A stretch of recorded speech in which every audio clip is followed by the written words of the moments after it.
Ndugu mtazamaji wa BM Media, karibu sana katika mafundisho ya kiroho tukimwangazia baba wa imani Abrahamu, na hii ni hadithi yake fupi. Katika mji wa Uru uliostawi lakini ulijaa ibada za sanamu, aliishi mtu aliyeitwa Abraham. Siku moja sauti ya ajabu ilisikika moyoni mwake. Mungu alikuwa akimwita, toka katika nchi yako na kutoka kwa jamaa zako na nyumba ya baba yako, uende hata nchi nitakayokuonyesha. Abraham, akiwa na imani isiyoyumba, alitii. Alimchukua mke wake Sarai na mpwa wake Loti, na wakaanza safari isiyojulikana.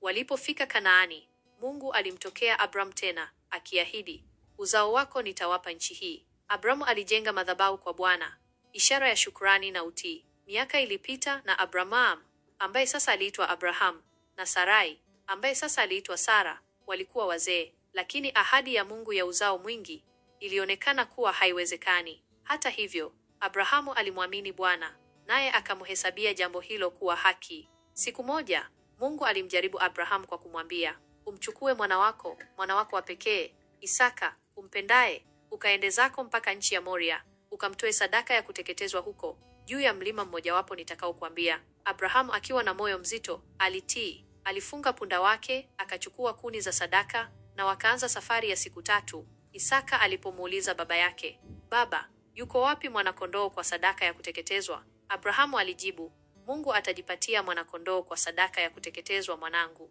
Walipofika mlimani, Abrahamu alijenga madhabahu, akamfunga Isaka na kuinua kisu, lakini malaika wa Bwana alimzuia, akisema, usimdhuru mtoto, wala usimfanye neno, kwa kuwa sasa ninajua ya kuwa unamcha Mungu, iwapo hukunizuilia mwanao wa pekee. Mungu alikuwa ametoa kondoo dume badala ya Isaka. Abrahamu aliishi maisha ya utii na imani, akiwa rafiki wa Mungu. Urithi wake unaendelea kuwatia moyo waamini leo. Usisahau kusubscribe channel ya BM Media, mtumishi wa Mungu, na kutoa maoni yako. Amina.